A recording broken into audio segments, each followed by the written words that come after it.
Speaking of feeling, because there's sensitivity to everything that Black people experience on a day-to-day, the stereotypes, the biases, the racism, the prejudice, and all that stuff, there is a sensitivity and a feeling to discussing this quite honestly. So even in the world that you're in, where maybe convincing or having that conversation about actually let's go the natural, let's embrace the Afro, let's be more natural with this. How have you navigated those conversations with maybe clientele who have been very used to, well, if I have my hair straight or if I look like this, I know I'm going to get more work, versus actually let's lean into your naturalness. Okay. As carefully as you can conversate. So I'm just doing something that my husband told me, which is you're not responsible for your first thought, but you're responsible for your second thought. So let me process this. Because I can give you tea. I know. I mean, keep your job, please. my job, I'll always be working. That's been one of the reasons why I've always pertained to have an honest clientele. When you see my work, it's never been to fit anything but the intention of the client. I think that's also an issue in the industry. People doing work to pay bills. You show up differently. Yeah. I get asked to show up who I am, not what I want to be. It's a big difference. And so my artistry is authentic, and trying to collaborate with individuals that haven't arrived there yet can be very, very, very toxic, and very exhausting, very challenging, very lonely,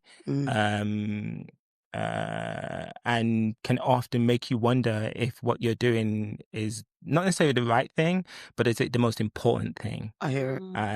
And when you know that everyone before that person has walked into your chair to find their most beautiful self, you can't let that one moment of someone's vulnerability who has not walked into the courage yet stop you from doing what you know is the light at the end of the tunnel. Sure. And that's what keeps me going.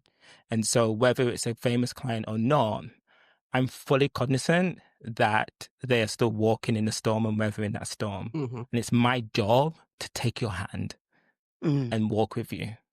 That's my job. My job isn't here to judge you. My job isn't here to hold you accountable for any of the things that I know why you're doing it. But my job is to take your hand and let me take you on this consultation and show you how you can be your most beautiful with everything that you have access to, which is choice. And let them know that because your hair is curly, because your hair is Afro, you have the most versatile pattern out there. Please allow me to show you this. And when I can take you on that journey, it's unmatched. I can't even, I'm sweating and I'm trying not to cry, but it's such a rewarding opportunity that I think we've robbed ourselves of. And society has contributed to that in the essence of trying to search for validation through vessels that are not set up to pulse you. And that is toxic. And that is the problem. And so when I look at that footage, I don't see race in the construct of how we're viewing it. I don't see a professional. I don't see a mother. What I see is another human who has come into this world and has already been told that they're not worthy of anything. Yeah. How do we, without me bursting into tears, how do we stop that from happening? And that for me is the most critical part of what we should be taking away. And then we have services that are being bipartisan to allowing you to feel crippled. How we continue to pay into that. What are we doing to be better and do better? This young girl should not have to feel that what is growing from her body is unmanageable. How do you imagine that's making her feel internally? But this is nothing to do with race or gender, and this is just how we've humanized how we should be identified. And so it's just way more layered, and it's way beyond the instant what we're looking at in that perimeter of that video. The nuances are so much more deeper, and we all are responsible for doing and being better. Who's actually ready to do that? I think it's no, honestly, I think it's so challenging. Like I was thinking about like natural hairstyles on the red carpet and that sort of thing, and like when it goes wrong, And I don't mean like goes wrong in terms of like they don't look good, but like, you know, that the response from the media is very negative. Oof. So like I think of Zendaya when she had the locks and how that women on the E show were saying that she must smell of weed or things like that. And that was like quite early-ish on in her career and how that the impact of that, like what was that conversation to have with the stylist to say, we're going to make this choice?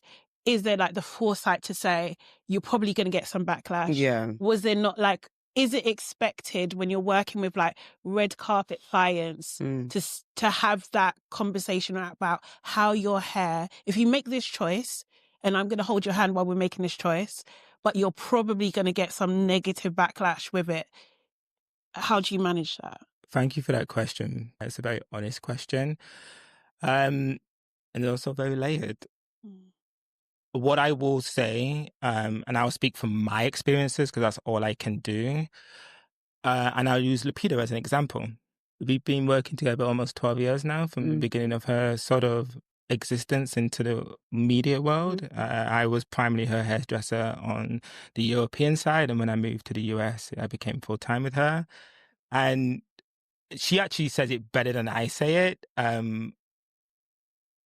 We've never had a conversation about what other people are going to think about when her showing up. We've never had that conversation. The conversations that we have had, how do we achieve what you want to desire while you still showing up your most authentic self? Right. That's a different conversation than trying to pertain to what people should think about you versus you showing up as you.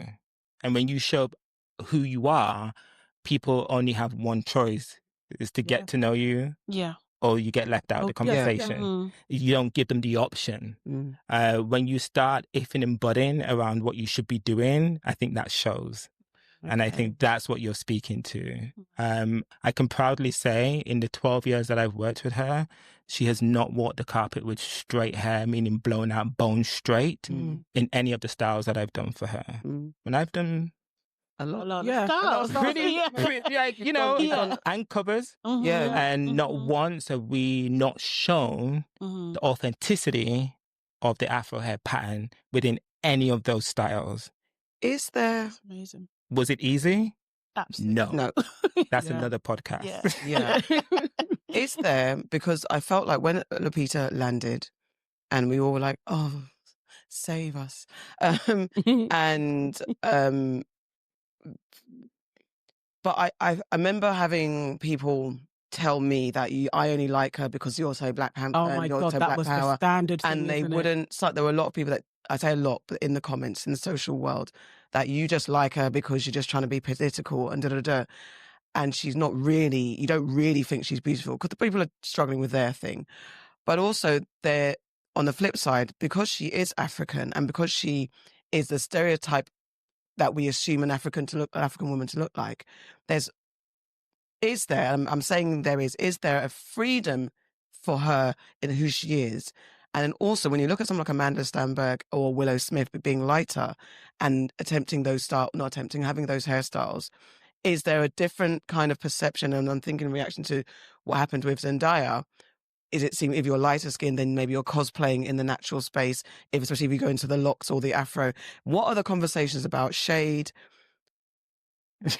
That's you're talking about colorism in a way. I understand, but also texturism within the community, though. Yeah. That's I think the bigger issue is internal colorism. Yeah, how when we show up in a room, how you're already judging someone. Yeah, because of your perception of their tone and shade of skin tone, and how that may compare to you in the spaces that you're in. I can't speak to people because that's we're dealing with that right now, so we need to check on that and figure out how we deal with that mentally. Go to a therapist.